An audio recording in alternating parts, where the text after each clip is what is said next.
Welcome to the February 20th Planning and Zoning Commission. I call the meeting to order at 7 p.m. If you would, please rise and join me in the Pledge of Allegiance. I pledge allegiance to the flag of the United States of America and to the republic for which it stands, one nation, under God, indivisible, with liberty and justice for all. Comments of public interest. This portion of the meeting is to allow up to 3 minutes per speaker with 30 total minutes on items of interest or concern and not on items that are on the current agenda. The Planning and Zoning Commission may not discuss these items but may respond with factual or policy information. The Planning and Zoning Commission may choose to place the item on a future agenda. The presiding officer may modify these times as deemed necessary. Do we have any speakers on this item? No, we do not. Thank you. Let's move to the consent agenda, please. Consent agenda. The consent agenda will be acted upon in one motion and contains items which are routine and typically non-controversial. Items may be removed from this agenda for individual consideration by commissioners or staff. Thank you. Would anyone like to pull an item from the consent agenda? Seeing none, can I get a motion to approve? I move we approve the consent agenda as presented. Second. I have a motion by Commissioner Bronski with a second by Commissioner Brunoff to approve the consent agenda. Please vote. And that carries by a vote of 5-0. Let the record show we are missing Commissioner Ollie and Commissioner Carey. And we hope to have our 8th P&Z member seated by our next meeting. Okay, moving on. Items for individual consideration, public hearing items. Unless instructed otherwise by the chair, speakers will be called upon in order registrations are received. Applicants are limited to 15 minutes of presentation time with a 5-minute rebuttal if needed. Remaining speakers are limited to 30 total minutes of testimony time with 3 minutes assigned per speaker. Presiding officer may modify these times as deemed necessary. Administrative consideration items must be approved if they meet city development regulations. Legislative consideration items are more discretionary, except as constrained by legal considerations. Agenda item number 1, public hearing, replat and revised site plan, RV Service Center, Block 1, Lot 1R. Recreation vehicle parking lot on one lot on 9.5 acres located at the southeast corner of Plano Parkway and Stewart Avenue. Zoned light industrial 1 and located within the 190 Tollway Plano Parkway Overlay District. Applicant is TBS Property Company 20 LLC. This is for administrative consideration. Good evening, Commissioners. My name is Donna Sepulvedo. I'm a senior planner with the Planning Department, and these items are recommended for approval as submitted, and I'd be happy to answer any questions. Thank you very much. Are there any technical questions for staff? All right, thank you very much. I will open the public hearing. Does the applicant wish to address the commission? He is here if there are any questions from the commission. Okay. Anyone have any questions for the applicant? Are there any other speakers on this item? No, there are not. Thank you. I'll close the public hearing. Find discussion of the commission. I move we approve this item as submitted. Second. This side of the dice getting fast over here. All right, Commissioner Bronski made the motion to approve, second by Commissioner Tong. Please vote.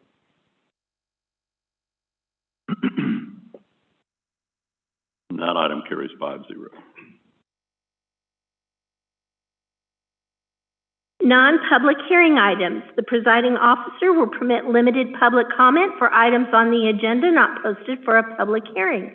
The presiding officer will establish time limits based upon the number of speaker requests, length of the agenda, and to ensure meeting efficiency, and may include a total time limit. Agenda item number 2, discussion and direction. Thoroughfare standards, rules, and regulations update. Discussion and direction pertaining to Section 6, special streets, as part of the update of the city's thoroughfare standards, rules, and regulations. Applicant is City of Plano. Before you get started, a couple of things. There's a lot tying these three items together, 2, 3, and 4. It was suggested maybe we try to present them all at once. There's a variety of reasons why that isn't going to work, including the different speakers we're going to have addressing each topic. For those that are going to speak or would like to speak on this, even though it's not a public hearing item, I'll obviously allow you some time to speak. If you want to speak on item 2, feel free, to the extent that that kind of overlaps a little bit with maybe what you want to make a point of in the other items, feel free to go ahead and bring that up so that you don't have to come back up 3 times, because several of you are wanting to speak on each item. Okay? Please continue. All right, thank you very much. Good evening, my name is Jason April. I'm the Senior Mobility Planner with the Planning Department. The Planning and Engineering Departments are working to update the city's thoroughfare standards, rules, and regulations, known simply as the thoroughfare standards. This document regulates the minimum standards for the design and construction of streets, sidewalks, and other roadway design elements within the city. This was last updated in 2009, and the city is contracted with Kimley Horn & Associates to assess the existing thoroughfare standards and develop new standards. We're aiming to finalize this spring. Since October of last year, staff has brought multiple sections of the draft thoroughfare standards before the commission to gather feedback as we finalize this document. Tonight is the last scheduled presentation on a specific topic. So you can see in October and November, we brought the street framework. December, we did multimodal. January, neighborhood traffic management and traffic impact analysis. Tonight, we're on special streets. And call for a public hearing is scheduled in March. Our plan is for that next meeting, staff will add the draft to the city website and provide the commission full copies of the thoroughfare standards. Staff will also provide complete details on related changes, including in the zoning and the subdivision ordinance that will be required as part of the thoroughfare standards update. Staff will also request that the commission call a public hearing that will kick off a month and a half of public outreach, which staff will discuss later this evening in item 4.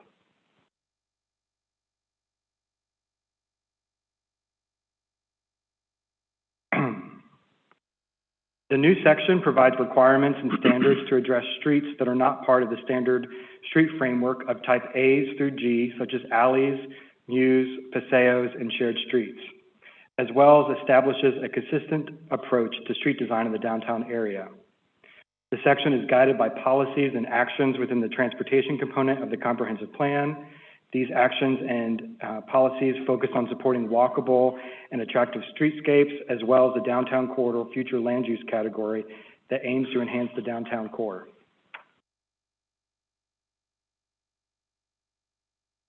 Special streets are unique street types that fall outside of the citywide functional classification system of type A, expressway, down to type G, local streets. They also include streets in downtown Plano, and as we previously discussed at the November 21st meeting, were largely constructed before the thoroughfare plan was established in 1959, and as a result, they have inconsistent street right-of-ways and are unique in comparison to the citywide functional classification system. Most of the design standards for special streets are located in planned development districts or zoning districts in the zoning ordinance, including in the residential community design, RCD, neighborhood business design, NBD, downtown business government, BG, and the urban mixed use, UMU, zoning districts. The update to the thoroughfare standards will transition design-related standards for special streets from the zoning ordinance and consolidate them in the updated thoroughfare standards. It will also introduce cross-sections for these streets, similar to the type A through G cross-sections that we presented at the November 21st meeting. That was for Section 2, the street framework. Now I'll transition to discuss special streets by their type. So the first are alleys. These are narrow accessways, often without sidewalks, typically provided at the rear of residential lots, providing necessary access to the garages or other parking areas. The existing minimum of 10 feet of pavement within a minimum 15 foot of right-of-way will remain, and other requirements in Section 5.4 of the subdivision ordinance will be consolidated to Section 6. The next street type is a mews. A muse is a narrow street that serves small lot subdivisions in infill or mixed-use areas, in mixed-use developments, or functions similar to alleys for residential lots that front onto open space areas such as courtyards and paseos. Muse streets are becoming more common, especially in mixed-use developments in small lot or attached residential types that do not have direct access from an adjacent public street. Some recent examples in the city of Plano include Rice Field, Icon at Legacy West, the Commodore, Heritage Creekside, Plano Gateway, and the Collin Creek Mall redevelopment.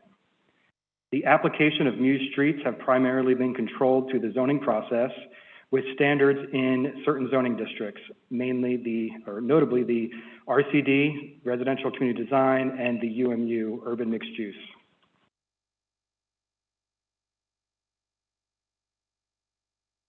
Muse streets are different from local streets.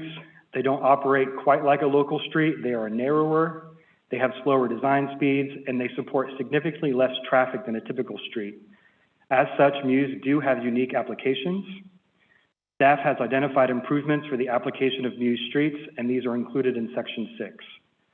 Some of the improvements include staff recommends limiting muse to small subdivisions with lots less than 25, or if more than 25 lots, 50% of the lots should front a common open space.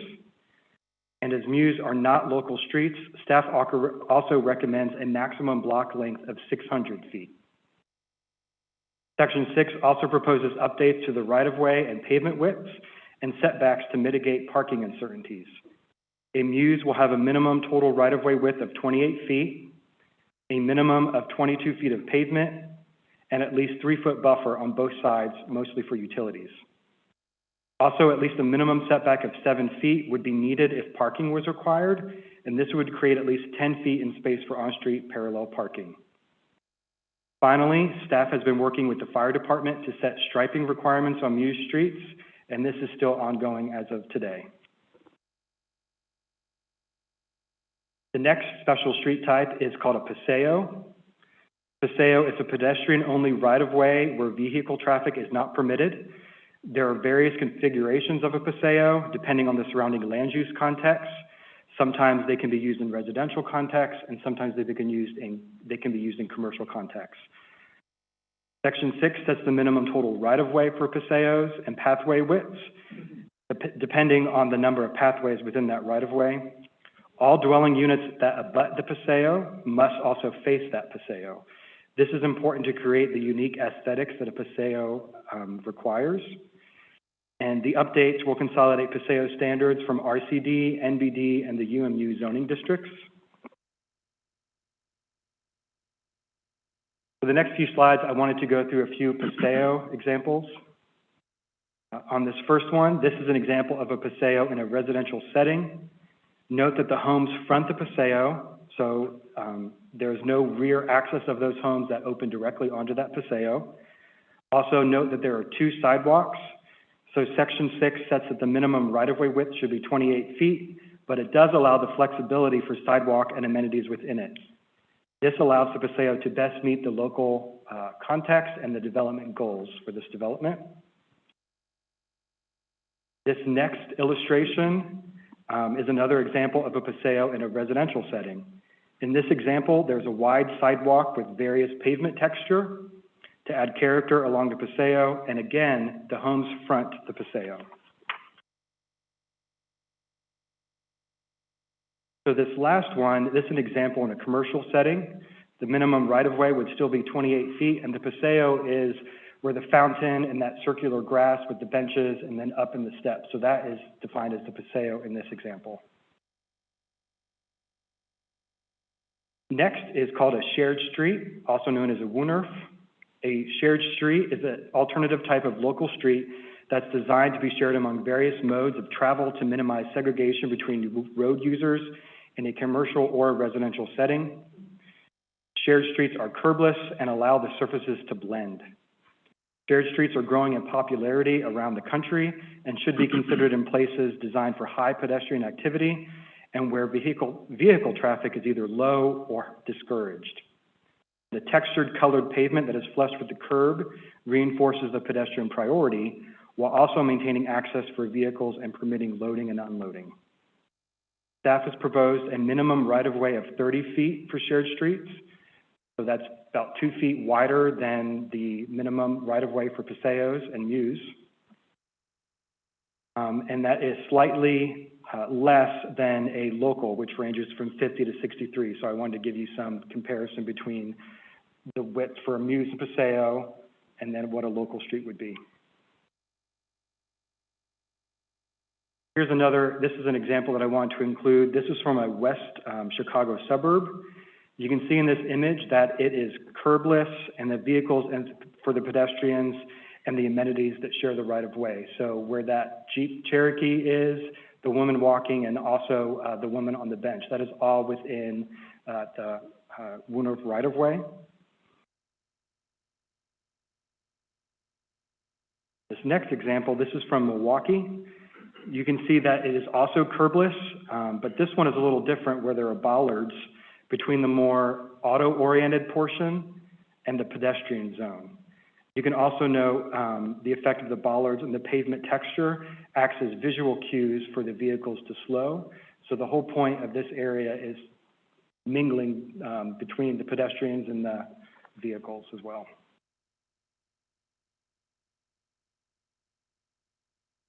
As discussed at the October 3rd Commission meeting, a major exception to the functional classification system used throughout the city is in the downtown area. The downtown street grid was developed in the late 19th and early 20th centuries and includes narrower streets and smaller blocks that are typically found in newer parts of the city. This configuration helps promote a more pedestrian-friendly land use pattern, but also creates challenges for infill and redevelopment projects that are subject to street design standards that are typical of development elsewhere.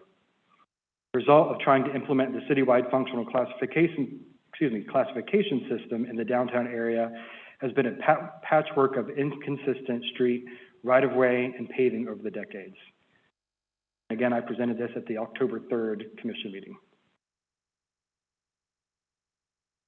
The historic grid has created challenges for implementing traditional front yard setbacks based on the distance from the property lines and edge of right-of-way in the downtown area. And this was discussed previously as part of zoning case 2020-014. Staff recommends reestablishing a unique downtown street classification system as part of the Thoroughfare Standards Update, which would create a tailored approach to the street design in this area and could potentially offer a solution for practical consistent setbacks in the BG district. These standards will establish a consistent approach to street design in the downtown area and are intended to apply to new or existing street within that boundary when designed for construction or reconstruction. At the November 21st Planning and Zoning Commission meeting, staff introduced a proposed modification to the thoroughfare plan map, which is up on the PowerPoint. In this presentation, this was in the street framework section, so section 2, including the land use context for our roadways, so neighborhood, corner, commercial, and mixed use. You can see those labeled on that map. This was in addition, in accordance with the underlying character defining elements. In addition to these changes, staff is proposing adding a downtown street inset map to the thoroughfare plan map to indicate that the design of streets in the downtown area would be separate. So you can see on the map, we have a green box, and then inside is the downtown inset.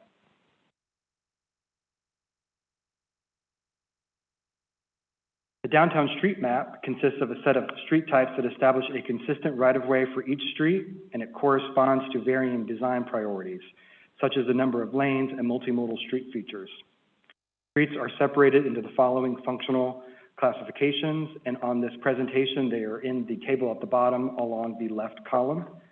Downtown couplet, major gateway, major and minor collectors, mixed-use local, residential local, alleys, and then mews and special streets. Through this process, staff evaluated the right-of-way widths for all the streets in the downtown area, all the streets within that inset. When implementing the downtown street types, staff worked to make sure the planned right-of-way widths were based on the most commonly available existing right-of-way to minimize impacts. In accordance with the character-defining elements of the downtown corridor's future land use category, the downtown streets will support access for all modes of travel, enhance bicycle and pedestrian connections, and create attractive gateways. You can see in this future land use, multimodal access is a high priority, and the block and streetscape, short block grid, it's a very urban area. Typical street design features in this area include wider sidewalks, on-street parking, designated space for street trees, hardscaping, and street furnishing. Additionally, some corridors have been identified as candidates for enhanced bicycle connections, either with a shared use path or on-street bicycle facilities. So I want to walk you through the process of how we evaluated the right-of-way widths in the downtown, and then we attempted to incorporate the downtown corridor future land use categories and those character-defining elements that I just presented. So in this example, this is 15th Street facing west. So we're standing on the dark rail line. Staff analyzed the right-of-way and existing configuration of the streets in downtown. We worked with the goals of increased walkability, transit access, and active transportation to implement the concepts. So in the next few slides, I'm going to go through how we are taking those concepts into the downtown. Before you move on, I just want to clarify. You say you're standing on the DART rail taking this picture, but obviously not, because you're looking at George's Market. So you've got a whole 15th place right next to you there. True, true. So it's standing west. It's really between DART and that apartment, yes. Okay.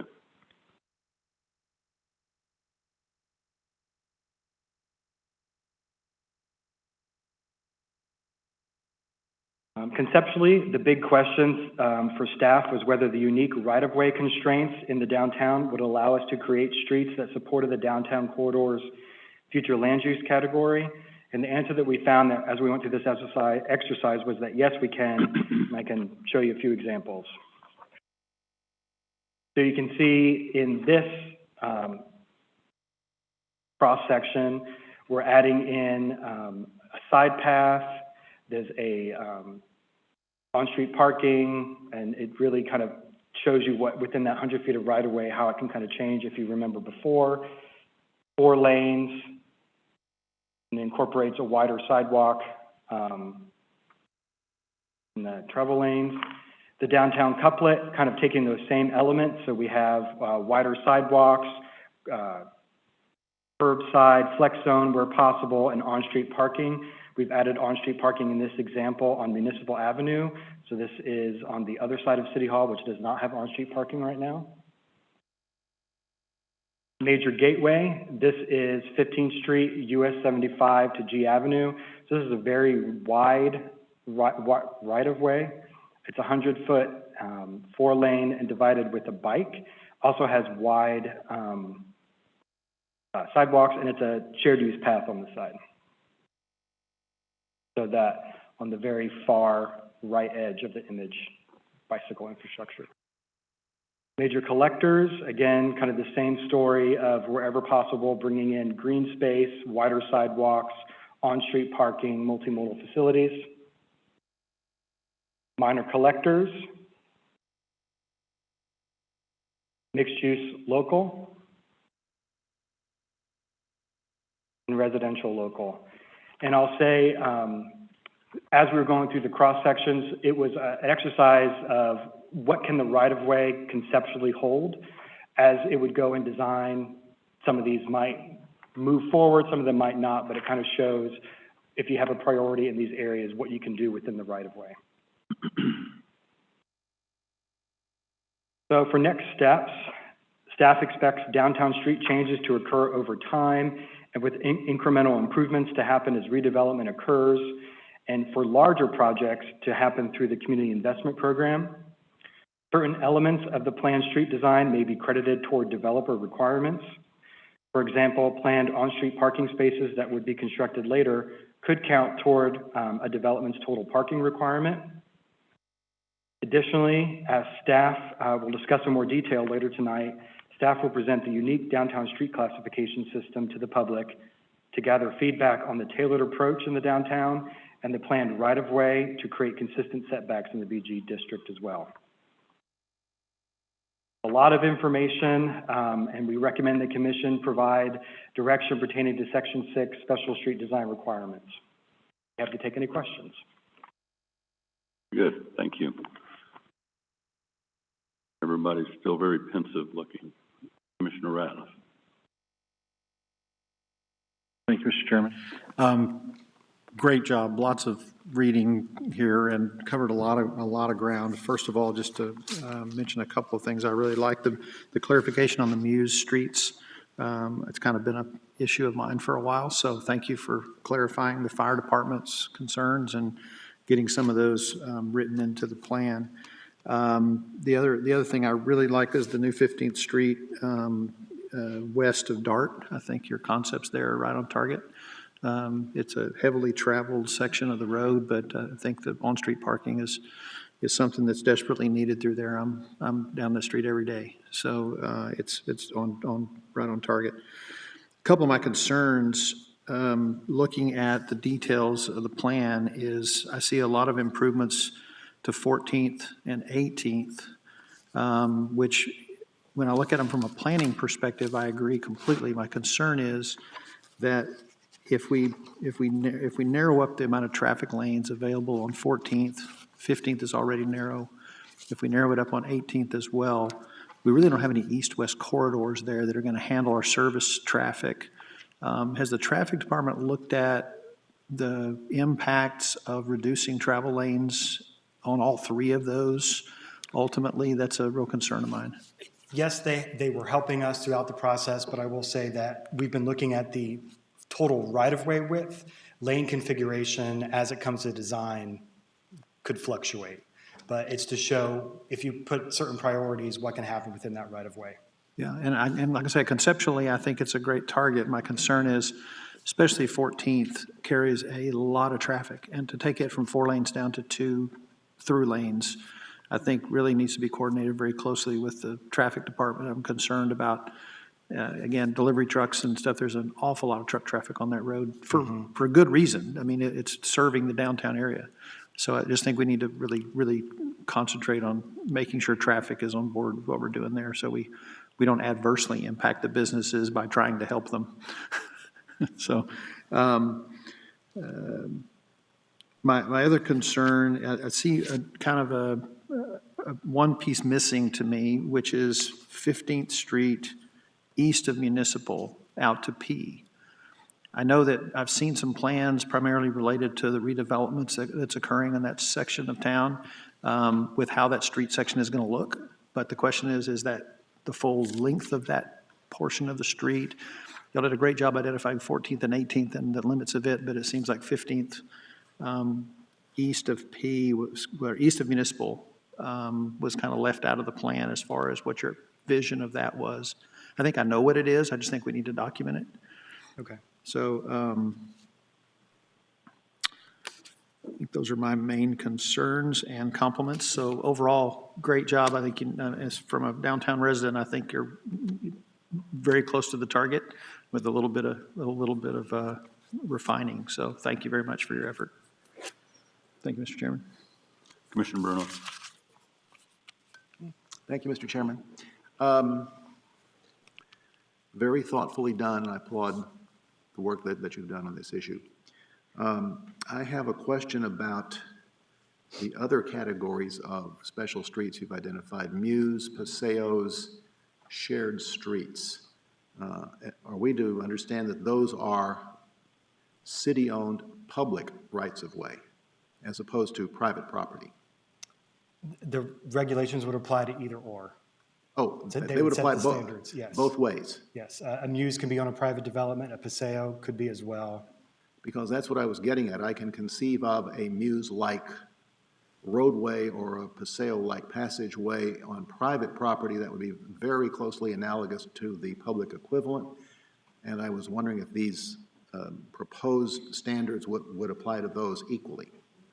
Because there are factors, I think, that are common to both. Like, for example, the need to make sure that there's sufficient passage for emergency vehicles, which means there has to be a certain width, and parking has to be in such a way as to not impede the passage of emergency vehicles and so forth. So the design for emergency access would be provided. Yeah. For the Paseo example you just gave, it would be part of that. So emergency access might not be directly down to Paseo, but it would be designed, that development where access could be on the rear-facing streets. Yeah. Also, from the standpoint of aesthetics, applying these regulations to the private equivalents of muses and paseos and shared streets would allow the city to ensure that some sort of visually attractive product is the result. And that, someone doesn't just throw up an alleyway willy-nilly, With respect to downtown, I mean, obviously, downtown was developed long before there were street standards, and you're having to deal with an existing on-the-ground situation. So I agree that any changes would have to be done slowly over time and probably as redevelopment occurs. I wouldn't think the city has plans to, to tear down a building in order to make room for a few park benches, Anyway, I thank you for your effort, and I like your overall concept. Thank you, Mr. Chairman. Thank you. Commissioner Thong. First of all, thank you so much for the presentation. It was a great job. I have a couple of questions. One is that in general, maybe this is just me. So these standards are updating from 2009 version of the thoroughfare until now.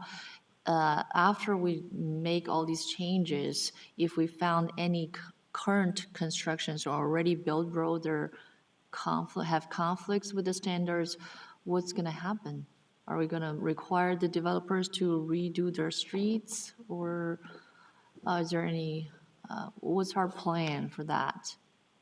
So are you talking in the downtown area, for instance, if a redevelopment right. proposal occurred, the changes would occur at that point? Or there could be if there's an issue to be updated that for the community investment program as well. So it could be city initiated or site by site through a development proposal. Okay, so we would require the current, either the streets or the neighborhood, to make changes to adhere to our new standards. Yes, if there was a change on the street, they'd have to follow the new standards. We want to retroactively make them change. Make them change? Okay, all right. That's my first question. The second question is that I see there's a minimum requirements for the alleys also for 2 travel lanes. Is that true? Because I thought usually there's only 1 travel lane down an alley. Maybe I'm misreading it. There's a table. Sorry. Currently, the minimum is 15 feet in a residential area and 20 feet for a commercial alley. There's no change to that, and it's kind of just self-managed. Oh, self-managed. Okay. I just somehow read it in a table. It says 2 travel lanes. But it doesn't matter if it's 2 travel lanes or 2 travel lanes or 1 travel lane. It's 15 feet. That's right. It's 15 feet of pavement. It won't be marked as separate lanes, regardless of how wide it is. Okay. Thank you. I know we're under alley, muse, special street, number of travel lanes too. Okay. So that's where the interpretation came from. That is on your breakout table from downtown. We'll make clarification to that table. Thank you. Thank you. You're good? Okay. Thank you. Appreciate it. A little dense. I think the key factor is that we're not going to tell everybody they got to go out and tear up their streets. We're just trying to build ourselves some standards so that moving forward, as redevelopment occurs, we have something to adhere to. Some of that redevelopment may take place far enough in the future that we don't use cars anymore. Jetsons or something, who knows? But yes, all right. Thank you. Thank you very much. Appreciate that. Now, this is not a public hearing, but we do have several people that have indicated they'd like to speak. So why don't you run through the list? And as I mentioned before, just kind of give us your input in general. I think there's a lot of overlap between the items that you're wanting to talk about. So let's just give us your input, and then we'll go from there. First is Phyllis Gerald.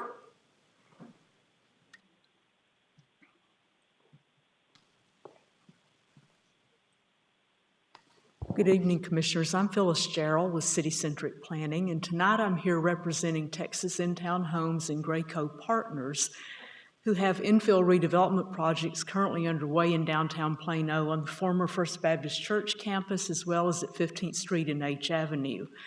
Like most infill projects, these properties came with a lot of quirks and challenges that do not fit neatly into standardized regulations. And we want to make sure that any ordinance changes that you're considering recognize this and allow some flexibility for new development, especially in the use of muse streets, because we have a lot of examples of how muse streets have been used to date that don't match what's being proposed with the thoroughfare standards. And also want to limit impacts on existing projects that might result in non-conforming buildings. And I think a lot of this discussion started initially about downtown setbacks and how they were measured, and that's kind of evolved into this larger project of the thoroughfare standards and design issues. And we're asking that property owners have a seat at the table as discussions continue on the thoroughfare standards, station area plans, and design programs that are part of your next agenda items. I'll be happy to answer any questions that you have. Thank you. I do have a question for staff, though, on this. Would be similar to the other projects. We have a design standard for a street. A particular unique development situation arises that says we need a variance from that. Would that be available to a developer under the thoroughfare standards? Yes, so we are building in some flexibility, especially for downtown, because there's just so many conflicts with utilities and whatnot. There's a little more flexibility there for things like mews and alleys. Yes, it is subject to subdivision ordinance and those variance processes. Thank you. Thank you. Thank you. Next. Next is Pam Holland.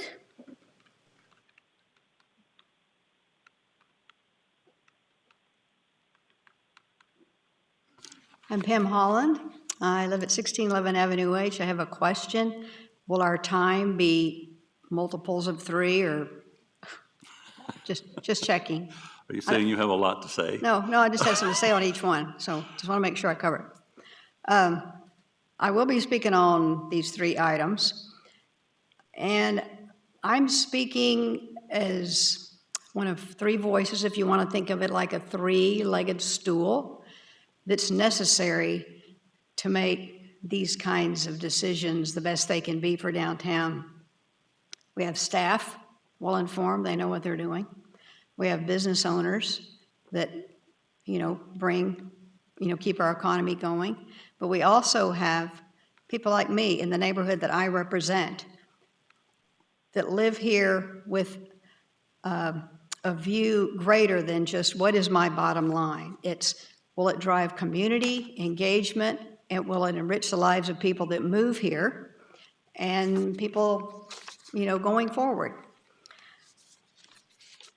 On the thoroughfare plan, yes, each block is very unique in downtown, especially in the established neighborhoods. I got to say, though, I am so excited to see the Lunar concept come into downtown. I think there's some great places for that, the shared streets. Muse streets, we do have some muse streets, and I'll have to say, as I've walked these muse streets or taken people on tours of these neighborhoods that have the muse streets, or even gone down to Dallas, infill developments that have these, this is the kind of stuff that I hear back. They say, are you sure it's okay to walk here? I feel like I'm up in their business, like I'm up in their yard. So I think Commissioner Brunoff's point is very well taken, that to call them out with some attractive paving that lets people know this is a place for everyone is very important. I know it costs more, but it does send a message. On the muse that especially dip in the center and they're just made of concrete, they look just like an alley. Not attractive, just my opinion. Thank you, staff. Moving on. Thank you, staff, for considering the calming measures along what I call the Municipal Avenue Speedway and along 18th. I would also suggest adding more of this over at 14th along the dangerous curve where people cross over to Urban Rio. I hope that someday many more businesses will be along J and people will be regularly crossing back and forth. So I don't know if that we really need 4 lanes at that point. Removing a lane or lanes with a median or some other measure would keep that from being such a scary crossing. So that's pretty much what I want to say. I didn't want to get down into the weeds of specific things, just want to let you know I'm in support of these measures and really excited to see these things happening. Thank you. Thank you.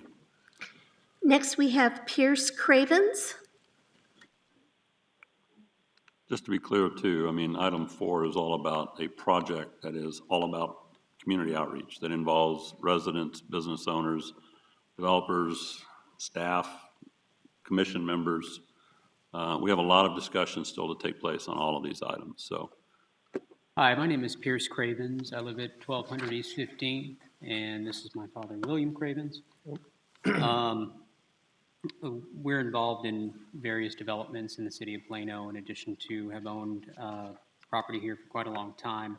And as Phyllis emphasized, we're just looking for a seat at the table and want to make sure that that stakeholders and business owners and property owners do have the ability to be heard.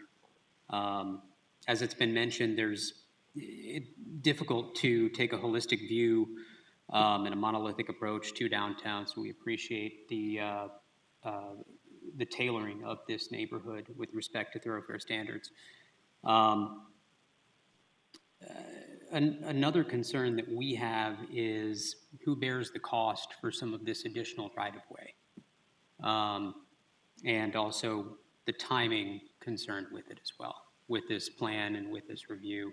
What does happen to projects that are currently or pending zoning cases? For example, we have a project that we anticipate starting to apply for building permits in the near future. So just kind of how it's approached that way.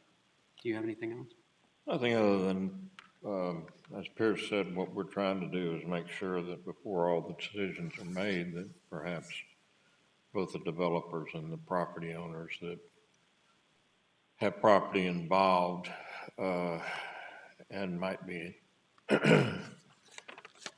influenced in some way by these street improvements, that they get some sort of input in the process. That's really the main thing we want to see.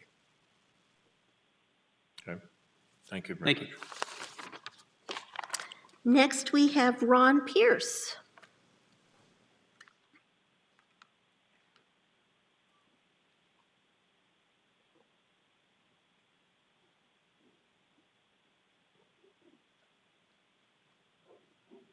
Good evening. My name is Ron Pierce. I am the owner of 1013, a building on 15th Street in the heart of historic downtown Plano. I also am the vice president of the Plano PID, and I'm the president of HDPA, and I'm here kind of representing both those groups tonight. First of all, I want to thank you for your ongoing investment in the downtown Plano area and the improvements you've been making. I'm sure you all agree it's a very special place and near and dear to many of our hearts and businesses. So we're also very excited by the fact that there's some new proposals in the works that are going to continue moving forward in many areas. That is awesome, but I do have one request, that as you move forward with these proposals, that you give some opportunity for these two organizations, the people in the PID and the members of HDPA, to either be consulted with or provide some input on what you're doing. So we are part of the process, and that this is something that will incorporate the many people that have invested in business and real estate downtown, also all the business merchants down there, that they have their say and that their input is valued. And you give us some good communication during the process, a lot of transparency, and give us the opportunity to be able to come back to you with any thoughts or suggestions. And the goal is not to hold you up, not to slow you down, but we do want to make sure we have some say in protecting this precious little space we have in downtown Plano. Thank you all. Thank you. Finally, we have Mr. Frank Turner.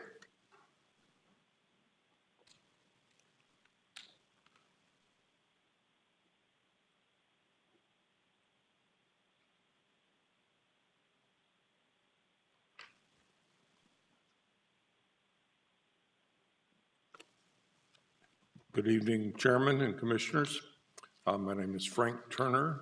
Urban Opportunity is my consulting firm, and I do assist some of the downtown property owners with projects currently in service to the Cravens on several properties in the downtown area.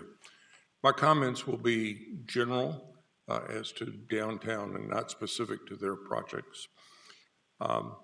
I provided you earlier, I believe have been distributed to you, written comments, and I'll try not to repeat those for the sake of time. I came here almost 39 years ago. It was 1984. And times have changed, and downtown has changed remarkably during that period. At that time, 15th Street was 2 lanes coming in from US 75, which was 2 lanes in each direction at that time for US 75. Virtually every street in the downtown area has been reconstructed since then. So while we have historic downtown street patterns, I can tell you again that virtually every street in the downtown area, Avenue K, the Couplet, 15th Street, 14th Street, the Couplet, the 13th, 14th connector, all of the neighborhood streets have been reconstructed during that period. For the most part, the city tried to respect existing right-of-way and street profiles in redeveloping those streets. There are obvious exceptions. The Couplet, the 13th, 14th connector, 15th Street are all good examples of where streets were modified to meet the changing conditions of downtown. Every time you make a change, not only do you change the circulation patterns and have tremendous effect on the overall fabric of downtown, you affect individual properties significantly by increasing right-of-way or affecting access standards, curb radius. All of those things, again, add or detract access and the use of property, not to mention requirements for their participation in the construction of improvements. I think it's good to take an overall view and global view of looking at reworking the street designation and classification system, but I think it's also important to take time in refining this and adopting this to apply to specific properties as well, and to take and solicit the input of individual property owners who will be affected by these decisions. While a committee is to be supported and endorsed in doing this, again, individual property owners will be directly impacted and need to be a participant in this process. That brings up a point on major projects versus those that are incremental and can be achieved by individual actions over time. An example of this would be the 2 streets that are shown on the plan connecting from J to K. These are 2 new streets. They partially existed in prior times, and there are remnants of right-of-way that would allow or suggest that reconnecting those 2 streets in that area would be good, beneficial, creating smaller blocks, making it more pedestrian friendly. However, there are buildings that exist in the alignments that are shown on the plan, and it's impossible to create them incrementally. They would have to be city-initiated projects, and quite likely will use eminent domain in order to acquire the right-of-way.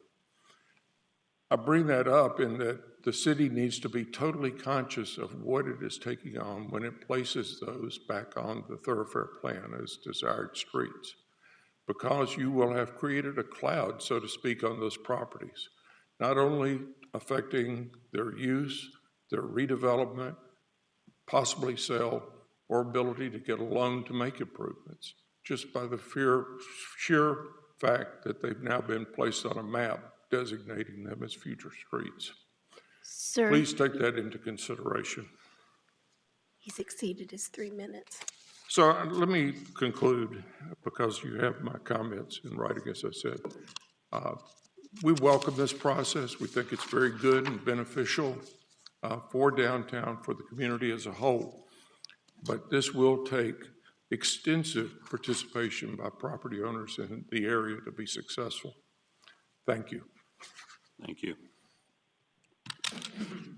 So we're going to move on to item 3. And I know we have people that wanted to speak on 3, but I think at this point, let's hear 3 and then 4, because 4 is going to talk about the projects, the involvement of business owners, property owners, staff, community members, everybody else, and that may answer a lot of your questions around how we're going to approach all of this, okay? Agenda item number 3, discussion and direction, introduction to the community design plan. Applicant is City of Plano.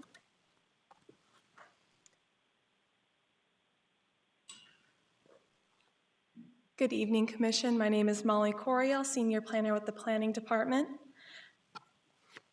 And the purpose of this agenda item is to provide an overview of the community design plan and its relationship with other ongoing planning department efforts related to street design in downtown Plano and the DART Silver Line Station area plans. The Comprehensive Plan's community design policy recommends the city work with the public in developing a community design plan for key corridors and land use contexts that would benefit from unified design themes and standards. The criteria for design themes and standards will be developed in accordance with the desirable character defining elements and incorporate existing design standards, as well as promote crime prevention through environmental design, as well as universal design. This being a high priority item on the Planning and Zoning Commission's work program, staff has initiated a multi-phase, multi-year approach to developing a community design plan in a way that builds upon the high-level guidance already provided in the future land use dashboards and other existing design guidelines. Now, for the purpose of tonight's discussion, I want to clarify that site design refers to the functional and aesthetic attributes of a development, and in this case, not traditional zoning standards such as land use, height, setbacks, bulk, and lot coverage. Using the example of community corners from the Comprehensive Plan's future land use dashboards, the community design plan will create a comprehensive set of site design standards that build upon the direction provided in the desirable character defining elements. Currently, the desirable character defining elements are broad goals of the land use context and are not incorporated into existing design standard documents. The community design plan aims to develop specific standards, guidelines, and provide policy direction to enhance the planning and review of development characteristics, which include but aren't limited to aspects such as streetscape design, as discussed earlier this evening, site layout, lighting, building and parking orientation, residential adjacency, signage, architectural design, and open space. Going over a few issues with site design today. Site design in Plano today is largely governed by the standards of the zoning ordinance and standalone design guideline documents. Now, many of the city's site design standards and guidelines have been in place for some time and no longer reflect the changes in market trends and the community's current design preferences, or they're limited to zoning districts where more broad applicability to of these standards may be appropriate. The city lacks a set of design standards that can be universally applied to the emerging development styles, regardless of the development's density, height, or setback requirements outlined in the zoning district, and this contributes to the proliferation of planned development districts, or PDs, in order to customize site design requirements for individual projects and cause administrative burden to manage due to enforcing these varying standards. Now, a more illustrative example of outdated standards would be the retail corner design guidelines, which were originally created in 1987. This document does not reflect the comprehensive plan's guidance for retail corners, such as the renovation, revitalization, and redevelopment exhibit shown here, which is from the Community Corners dashboard in our comprehensive plan. The goals of the community design plan document include providing objective, measurable design standards that are both enforceable and functional within a single unified document.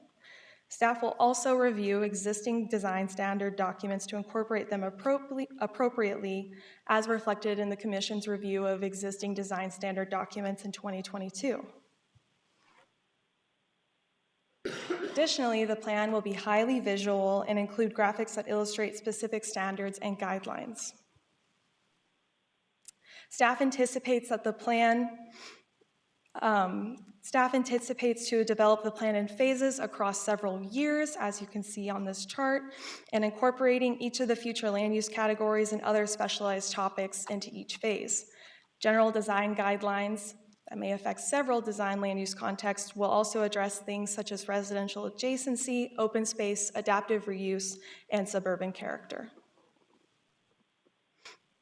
Zooming in onto phase 1A, as we've been calling it lately, we are focusing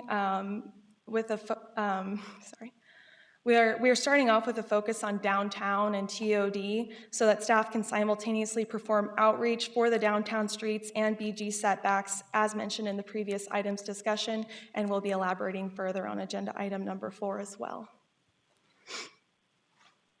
Next steps include public outreach, which again, more details will be provided in agenda item number 4. We are anticipating phase 1's final adoption to be in fall 2023, and then we'll be moving on to phase 2, which includes expressway corridors, employment centers, and major transportation corridors such as Preston Road, Plano Parkway, the DNT, and Highway 75. Thank you, Commission, for your time, and if you have any questions for me, I'd be happy to answer them. Thank you. Thank you. Questions on this item?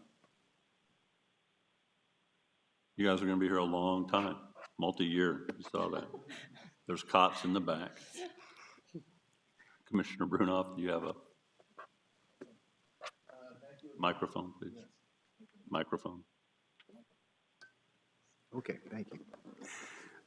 Thank you again for your work on this item.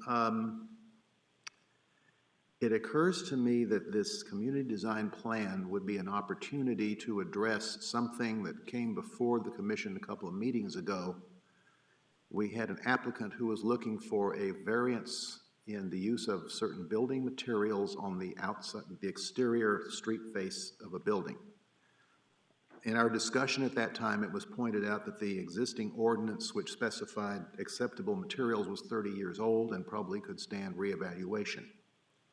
I think this would be an opportunity to do that, and it would give us some consistent standards that we could apply consistently rather than carve out an endless series of exceptions for every applicant who wanted to come in and do something different and gradually thereby erode the effectiveness of the ordinance in the first place. I also think it's an opportunity through the recognition of districts where appropriate to perhaps establish the flexibility to have different design standards in effect for particular districts. In other words, the whole city doesn't need to be red brick, shall we say, and different types of developments might have a different appropriate design features. But this would give you the opportunity to create that flexibility. But generally, when it comes to design standards, I'd like to see us have something that we can enforce consistently. Okay, but thank you. Thank you. Commissioner Ratliff. Commissioners, use your speaker. First of all, thank you. Can you put back up the slide with the 3-year plan on it? That one, thank you very much. I didn't get a chance to study this long enough, and I didn't see it in the staff report. So would you humor me and go through kind of how y'all determined the 3-year plan and the priorities in each? Because I feel certain there was a lot of discussion about what went in which year. So can you talk a little bit more about, you know, what's the plan for 2023 and how you develop those priorities for us? Yes, thank you for that opportunity, Commissioner Ratliff. So phase 1 is 2023, and starting off with phase 1A, that would be our downtown corridors and our TOD, or transit-oriented development. We'll also be looking at UMU, urban activity centers, and suburban activity centers, which are two of our land use contexts in our comprehensive plan, neighborhood corners and community corners, which are similar to retail corners, and traditional neighborhood design. Phase 2 is in 2024, and then we'll be addressing things such as expressway corridors and employment centers and major transportation corridors such as Preston Road, Plano Parkway, the Tollway, and US Highway 75, land use contexts that are generally in close proximity to our major transportation corridors, which is why they're grouped together. And then phase 3, which will take place in 2025, that includes the open space network and social network and other special areas such as Oak Point and Research Technology Crossroads District. So we grouped that specific phase 3 to address more of the special districts within the city as well. Did I answer your question, Commissioner Ratliff? Yeah, I feel like just after, now that you've described it and I've had a chance to look at it a little bit more, it seems like your phase 1 is really targeting a lot of the things we're talking about. It seems like every meeting, opportunities for development of what's left and redevelopment of what needs attention. And so I appreciate your emphasis on those areas. I can't disagree with your priorities, but I just wanted to spend some time, y'all to spend some time on that, because I think they're very well thought out, and I think that they're appropriately ranked. So thank you for that. Thank you, Commissioner Ratliff. Commissioner Tong. Thank you for the presentation, and I agree with Commissioner Ratliff regarding the phased approach, and which is very good. It's you know, for all the priorities you have said, and I heard that actually I had a similar question earlier, and now further down into the details of these phases. I don't know, did you all have a section of evaluating or sizing these tasks in each phase, like how much time it will require for each phase to accomplish these, you know, all these valuations or these standards? Because I feel like phase 1 has the majority, maybe that's the heavy lifting jobs among all. And from now to fall of this year, we may have only 6 months. Would that be enough? Or is phase 2, it will occur in 2024, or is it going to be a full year of 2024? Like phase 3, is it going to be a full year of the, so is there, these timelines, 2023, 2024, and 2025, are just that it's going to happen that year, or that actually gives the time frame, like how long it takes, right? So I'm trying to get an idea of how you size all the tasks and you kind of allotted them into these years. Thank you for that question, Commissioner Tong. So the phases were split up in a way where the groupings were very compatible as far as the type of land use context that we were grouping. As far as timeline goes between each year, staff has started to do some preliminary work ahead of working on the community engagement plan and things like that, which will be discussed further in item number 4. However, with the concern of the size and the timeline or the distribution of the phases, I believe staff is confident that this is a very fair assessment as far as a workload. If Mr. Bell, if you want to add anything. Yeah, no, I feel like we've got, we're not starting from scratch. A lot of this is existing standards that we're just reviewing and updating and then trying to put in graphic form. So I think the biggest heavy lift is going to be putting these things into graphics and to a cohesive document. So as Molly said, we think this is a good timeline. It might be slightly ambitious, but we're ready to get after it. Okay, sounds good. Thank you. I noticed one of your compatriots in the back nodding his head about it being an ambitious timeline. Could you expand, what do you mean by social network?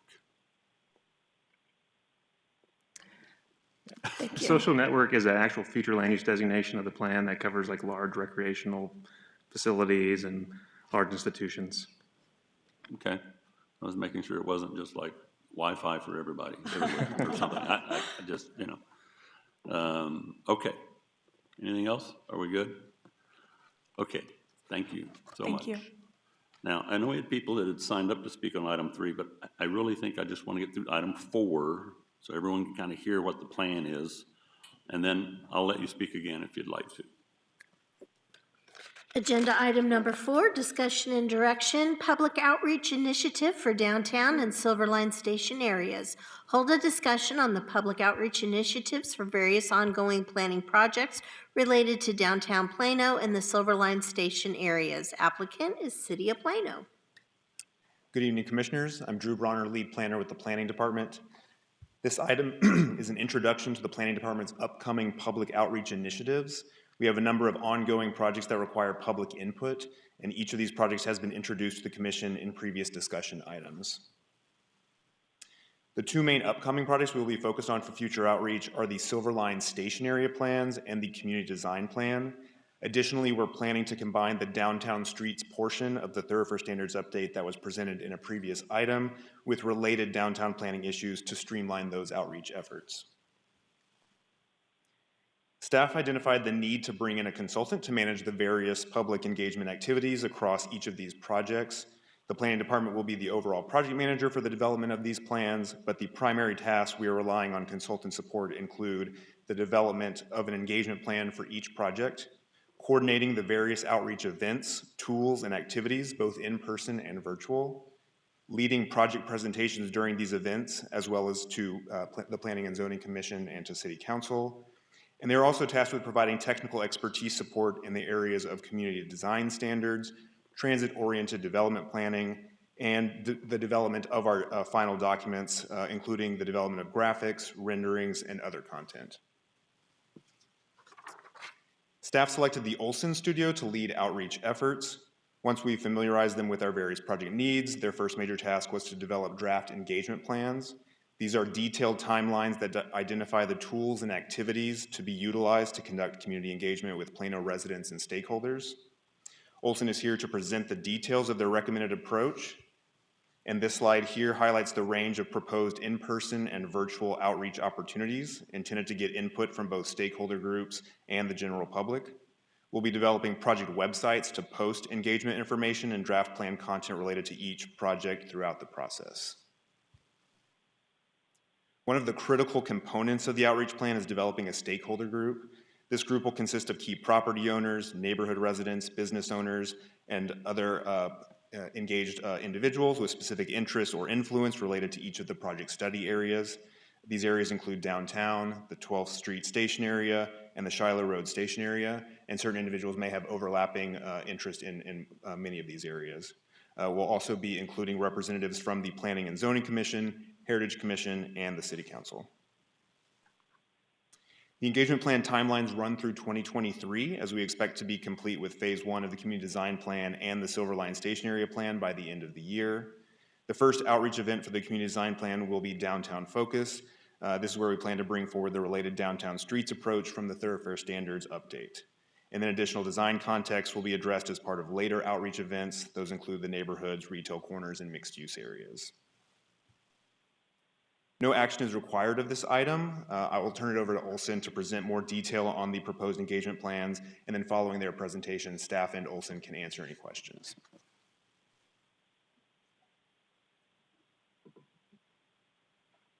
Good evening. We were so excited. I'm sure we broke protocol and got up to speak, so I apologize for that.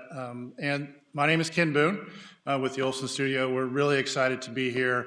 There's been a lot of discussion about engagement and how do we get people involved to make sure that there's ownership of the things we're going to work on here. And so that's our role for these projects. We're very excited about that. We love it. It's one of our favorite part of being planners and what we do. I am principal in charge for Olson Studio. I'm a community planner, and I focus a lot on facilitation of meetings and community engagement. So that'll be my role in the project.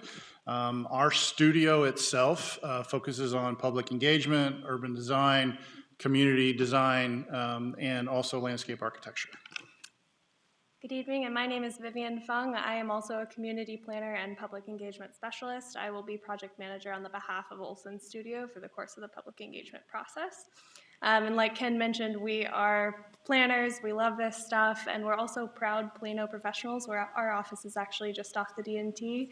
And we're very excited that Plano has brought us on to be engaged with these efforts and to really engage the Plano community. Okay, so as community planners in our studio, one critical component of all of the work that we do is engagement. It's not all we do, but it is what makes our community projects most successful. We focus on having meaningful engagement that's thorough and builds consensus. So when people come to present plans, you have this enthusiastic group of people behind me who want to be a part of something, and they are here to support it. That's the goal. And so we understand what staff will be going through and all of the hard work that goes into all of the tasks that they're focused on now as they move these plans forward. We're here to help them engage with the community so we understand what their input is and their needs and the obstacles that they face and how we can overcome those together as a community.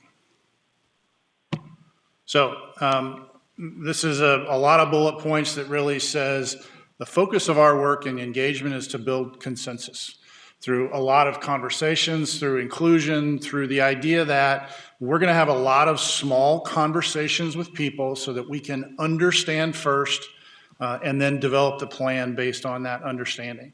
At some point in these processes, we understand, and then it sort of flips to, okay, we heard what you said. What do you think about this? And then we want the people that are engaging with us to tell us, give us their opinion on the things that they're seeing and we're asking for reflection and comment on. And so for us, this is a vital part of the process to get to a community-focused and supported plan. So we're going to delve into a little bit of the details about what our public engagement plans are looking like. We've gone ahead and worked with Plano staff to draft rough public engagement plans.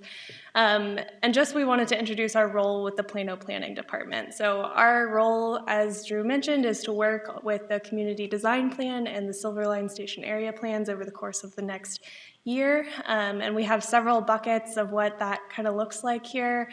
Just some overarching themes. We work with the plan branding, making sure that it's identifiable, the website footprint, social media, public surveys and digital feedback opportunities, visioning and feedback exercises, both in person and digital, open houses and planning charrettes, and analysis and findings. So we work to organize these activities, schedule these activities, and make sure that the public is engaged and that it's a transparent process. And we go through these kind of 6 buckets, and what we do is to analyze the findings, analyze what we hear, synthesize it, and deliver it to the planning staff in a way that helps them to form the plan based on consensus-built community engagement. So I'm going to go through, we have 2 plans here, like I mentioned. I'm going to go through some of the activities for the community design plan and then for the Silverline. So the community design plan, we have activities here on the left. So I mentioned branding. We work with Plano staff to make sure that the planning effort is identifiable, recognizable, and this graphic over here on the right side is our draft brand guide. So this is an example of what we're working with the staff to develop to include in social media, press releases, all kinds of activities, so that the planning effort is identifiable throughout the process. We also work with the Plano staff on the website footprint and asynchronous input opportunities to make sure that it's accessible, findable, and that it lives on the city website throughout the planning process. We work on stakeholder engagement as well, so we work with the city staff to identify stakeholders, create engagement opportunities, and to pull in key personnel to have a seat at the table. And I'll mention too that our stakeholder engagement is provides a lot of opportunities that the public also can step into, but we need that working group so that they can provide very iterative feedback throughout the process. We also work on social media and press releases, so this is where we pull in our branding. We try to share it to the world that this planning process is going on and make sure that the public is aware of the opportunity to provide feedback. Press releases, same thing. We work with the city staff to get those released as well. So those are kind of our first 5 awareness activities. And then the 5 at the bottom are engagement opportunities. So you'll see we have a public open house and a digital open house for the downtown streets coming up this spring. These are opportunities both in person and virtual for the public to come, provide feedback, have small conversations. We employ all of our public engagement philosophy in these events so that folks can have really small conversations with planning staff, with us, and to create transparency in the planning process.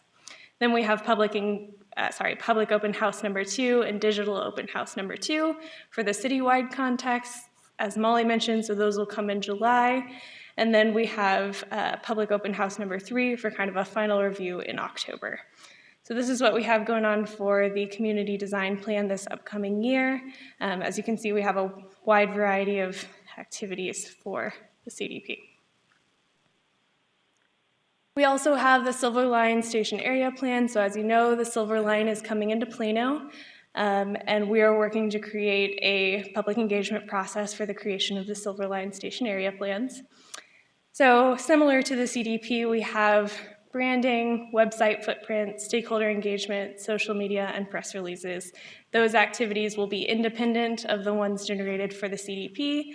And on the right-hand side, you can see the brand guide, draft brand guide for the Silver Line Station Area Plans. And we'll use these type of materials throughout our engagement activities. And then those bottom 6 bullets are our activities for the Silver Line Station Area Plans. So first is the virtual visioning workshop that's coming up in April. This will be a virtual opportunity for stakeholders to, with a really broad lens, talk about what the future of the stations looks like, what the future of these land uses looks like, and what they want to see. So really big picture type of visioning. Then we have an online public survey. This is a public opportunity, of course, on the website for the public to provide feedback. And we're working with Plano staff to develop these types of things throughout the process to figure out what questions we need to be asking. Then we have the Planning and Design Charrette. This will come up in June. The Planning and Design Charrette is a very condensed 3-day public engagement iterative process. So we work to throw concepts on the wall and ask folks to come and provide feedback. What do they like? What do they dislike? We get into the graphics, and the idea is that we throw a bunch of ideas on the wall and through the iterative process bring down the ideas that are most preferred by the public, most well responded to, so that the ideas at the end of the planning charrette, hopefully we have a great idea of what the public wants to see for these station area plans, and this will take place in June. And open house number 1 takes place during that 3-day planning and design charrette, so the public is open to come one of those days to provide their feedback as well. We also have a digital open house attached to that opportunity in June as well. So this is our online footprint for the open house. So the same opportunities we have to provide feedback in person, we also have online. So folks can provide their feedback on these things after they've had a chance to think about it or from the comfort of their homes. And then the last opportunity we have for feedback on the Silver Line Station Area Plan is open house number 2, which takes place in September. And this is after the staff has had time to generate a lot of the content of the plan based on the concepts that come out of the planning and design charrette. So these are the activities we have set out, and like I said, we're working with staff to kind of generate the public engagement process and to work with them to make sure that it's successful and to make sure that the public is plugged in, that it's a transparent process, and that it's ultimately, hopefully, a very successful effort. With that, we'll open it up to questions. Thank you for your time. Thank you very much. For the benefit of the commission, the process involves, as was mentioned, involving Planning and Zoning Commission, council members, et cetera.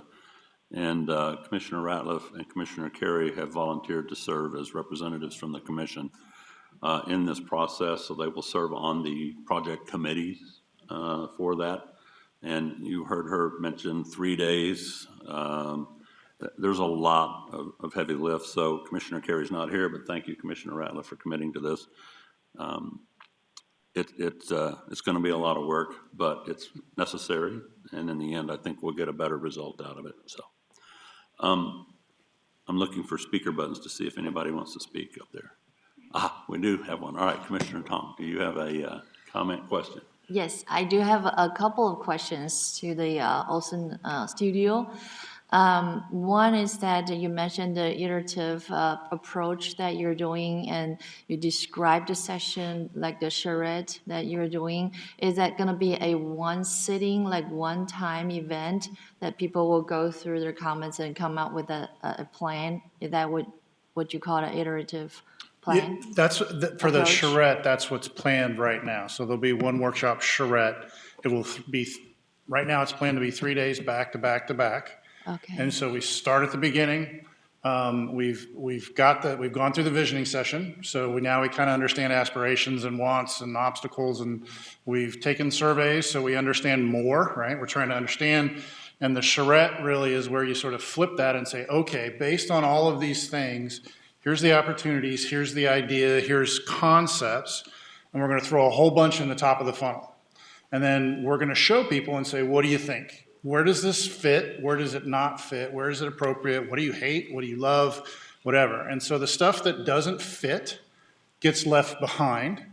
And then we keep narrowing down to the things that seem to fit, that seem to work, that match the goals and the aspirations that are set out in the vision side of. That's why we do the vision, because we're using it as a way to sort of look back and monitor, are we doing the things we said we needed and wanted to do?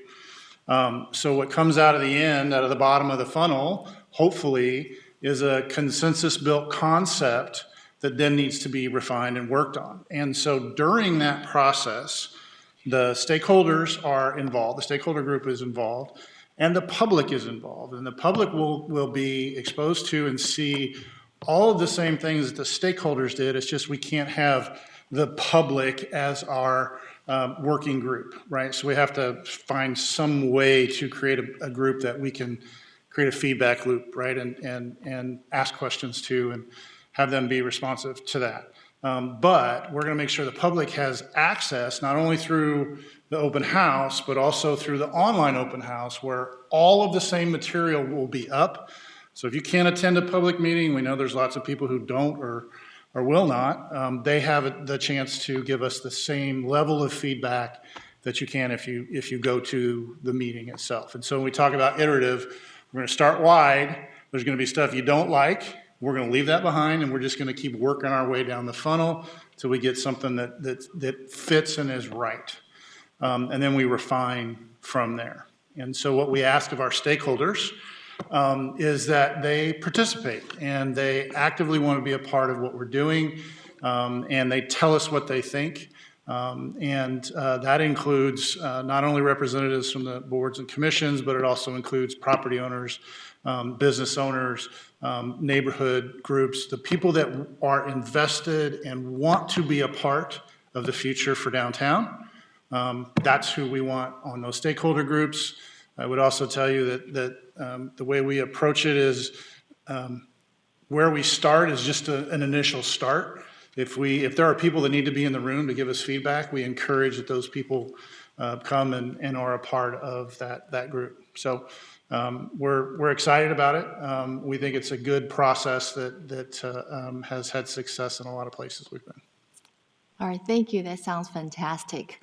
What I was trying to ask is that the more traditional iterative approach that I've learned from the software development background is that when you collect all these stakeholder desires, ideas, or requirements, I think, would probably want to give the staff members some time to digest and design and develop their plans. And then it's not gonna be 2 days. It's not gonna be 3 days. They probably need a little bit more time than 3 days to develop their ideas based on the feedbacks that we get or the input from the stakeholders, and then come up with their plans.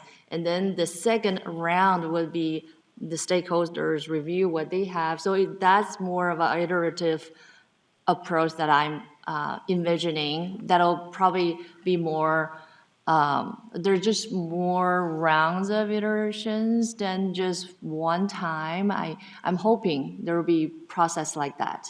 So part of the way, and we can certainly modify, I mean, we're working for your community. So part of the really great part of the charrettes, the way that they're set up, for the way we set them up, is the idea of focus and compression. And so I can hold somebody's focus for a little while, and if I can get people to commit to focus for on their way to work, over lunch, and on their way home, over those 3 days, in small increments of time. I don't want 3 days of your time. I promise you that. But what I do want you to do is we're going to have sessions for the stakeholders to come in and review. In between each one of those review sessions, there will be work being done to advance that. So the iterative process is happening quickly, but we're still getting huge amounts of feedback and input along the way. That's the compression part. So instead of dragging it out to 3 months, we can do what we can do in 3 months over 3 days if everybody is focused and they're participating. And that includes stakeholders, that includes us bringing our staff there, that certainly includes the Plano staff as well. So that's how we would typically set one up. If we need to pull some of these components apart, that's certainly possible, but you lose compression and you also lose focus because you're like, okay, I need to get up to speed again on what this is. And so it's part of that compression is about being able to focus on that thing and move it forward. It's not the final piece, it's the middle piece. It's the concept idea generation piece. There is a long piece after that is about refinement, it's about analysis, it's about reviewing data, it's about all those things. Then you bring it back to the community and say, here is what you told us, and here's how it's been refined. What do you think? Which gets to your second point. So. Sure. That sounds great. I think we just need that flexibility to work out with our staff members. Absolutely. So that there's more than one iterations, because we don't want to collect everything from, spend all these effort, give it to the staff, and the staff developed according to their understanding of what they got. And then when we went back to the stakeholders, they sort of like, no, that's not what we wanted. So we want that feedbacks more often instead of just one time, I think. If it's possible. Yes, and I think that's how the process will work. Okay. As you go through it, because staff will be a part of these ongoing, right, with the stakeholder group. The stakeholder group is a somewhat static group, right? You're going to have specific people that are appointed based on their area that this one part of the plan relates to, correct?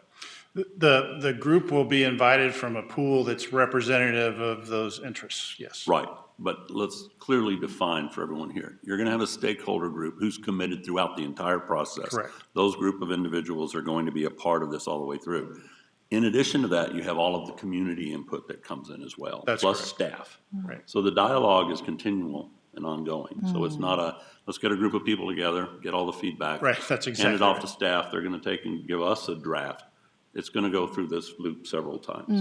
And you mentioned that a couple times, that feedback loop, just keeping that going. For sure. Okay, sorry. Sounds good. Okay, that was just my first question. Sorry. The second question is, are you planning to do different languages? Because there are a lot of different ethnic groups in Plano, and there might be other people who prefer a different language. Do you have plans doing different language sessions? We certainly will if it's warranted, and we're going to follow staff's direction on when those things are needed and how they've been needed in the past. So we're certainly open to that, and we can provide for that. We just need a little bit more direction on the city side as to how they'd like to accommodate those needs. Okay, thank you. That's all. You bet. Commissioner Bronski. I love talking about feedback. I think, to Commissioner Tong's point, my experience working with the staff on the iterative process, they were very quick about getting things done. So first, I'm really excited that we're being very intentional and proactive in seeking input. I really appreciate your language of meaningful and building consensus. I think in the last 3 to 5 years, we've worked very hard in Plano to build consensus, to get everybody on board and moving in the same direction. So I had one question, and I'm not sure if it's for you or maybe Drew. In the conversation about the Silver Line and the community design stuff, are we going to have enough room for the feedback that I think we're hearing around the thoroughfare standards? So the thoroughfare standards, the downtown piece will be upfront with the other downtown topics, and then it'll continue to move along with the thoroughfare standards timeline. There'll be a general public input opportunity for the overall thoroughfare standards document, which would follow its call for public hearing.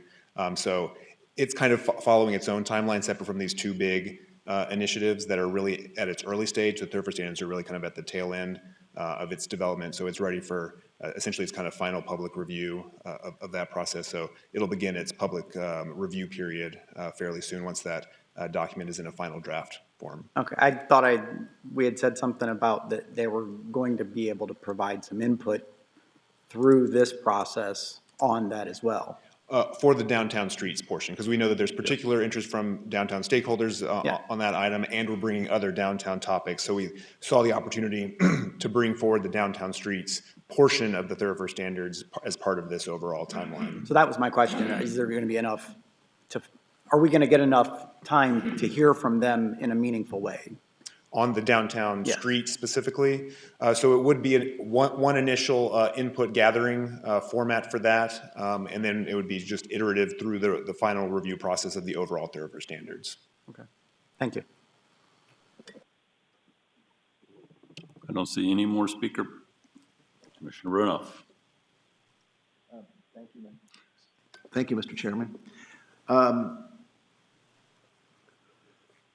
It sounds like the process that you've described with the Olson group specifically addresses the concerns that were raised by our speakers earlier about wanting a seat at the table. I think this does provide them that.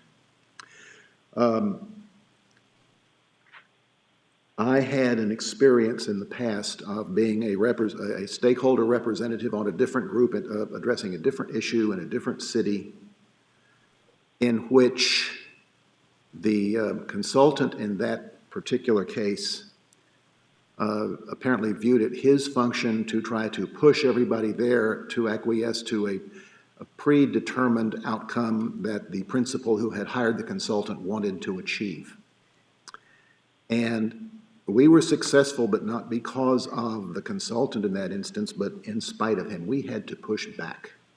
And we had to push back strongly and through our efforts gain either consensus with the other stakeholders, or in the case of one big major stakeholder, grudging acquiescence, to what was necessary to benefit as many of the stakeholders as possible.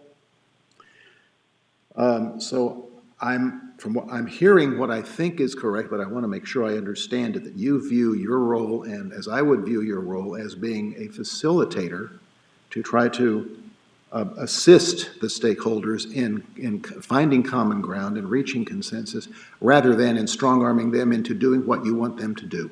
Because if the latter is your intention, then I think the project is doomed to failure.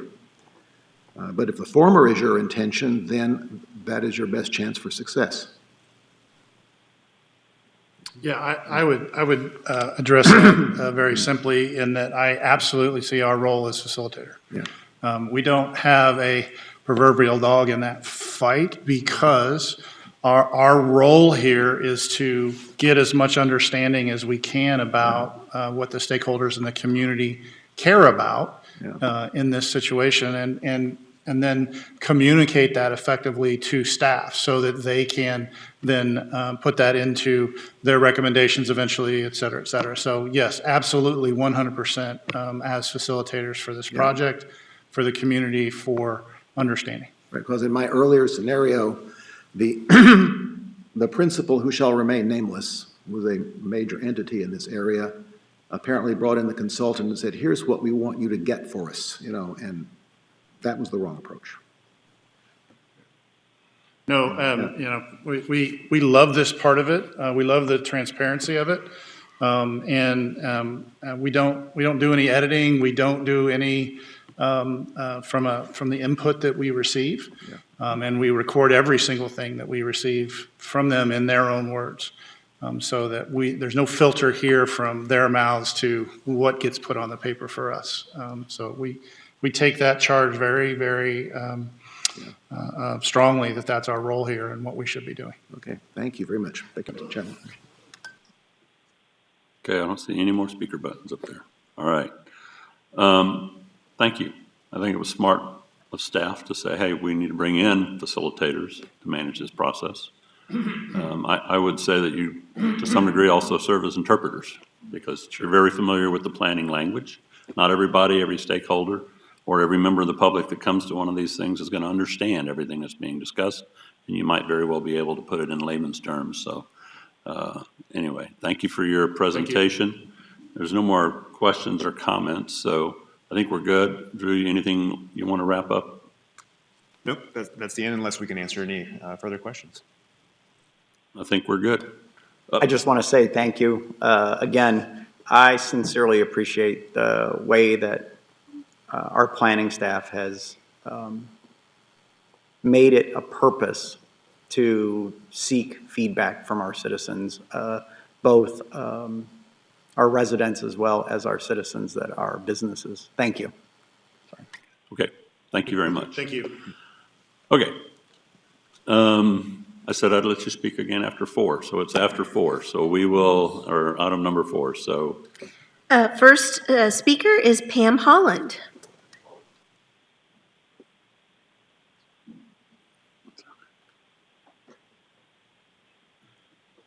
Pam Holland, 1611 Avenue H Avenue.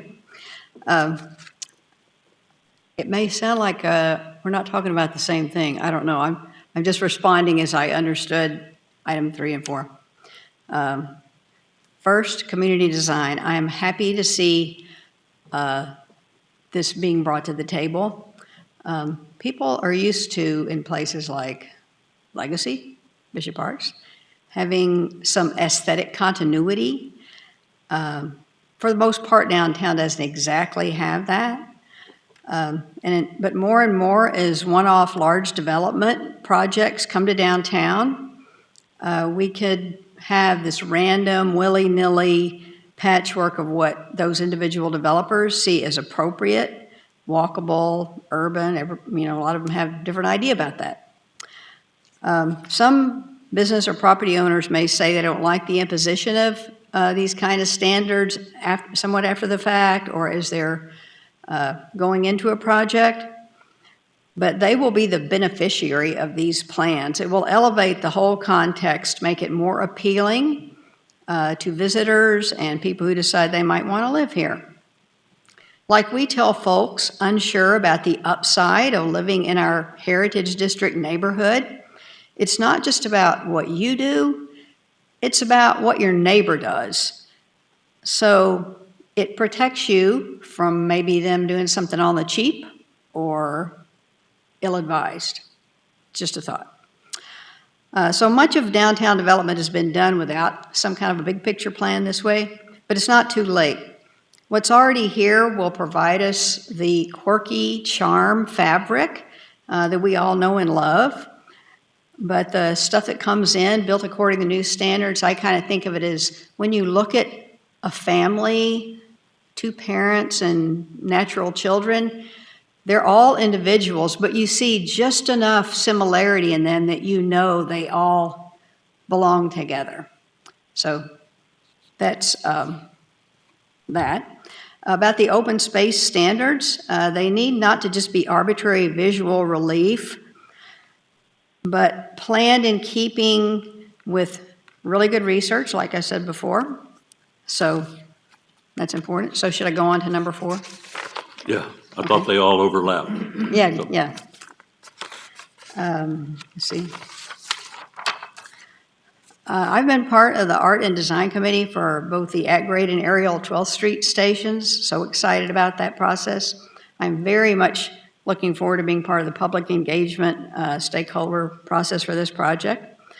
When we were in the art and design process for the DART station, we talked so much about what could come along 12th Street, up J. These are exciting times, and we have in place already things that the city has paid for that we can leverage. I'm super pumped about this. And if the Parks Department has included the urban dog run that we advised under the DART overpass, there's going to put tons of feet and eyes on that street. It's going to be great. This is all coming together to be greater than the sum of its parts. I support moving forward with all 3 of these agenda items, and thank you for listening. Thank you. Next is Pierce Cravens. You're okay. Next will be Ron Pierce. I think Mr. Pierce is left. And finally, Mr. Frank Turner. We have no additional speakers. Ms. Darrow, would you like to speak? She's fine. Okay. All right.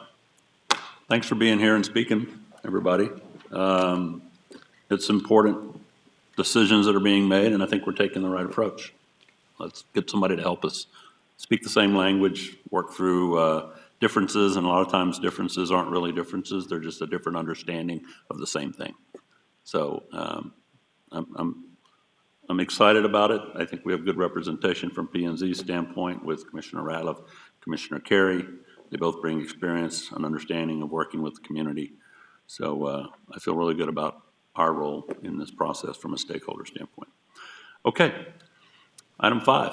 Agenda item number 5 is items for future agendas. Is there anything we want to add to a future agenda? Nope. Very well. We are adjourned at 8:42 p.m.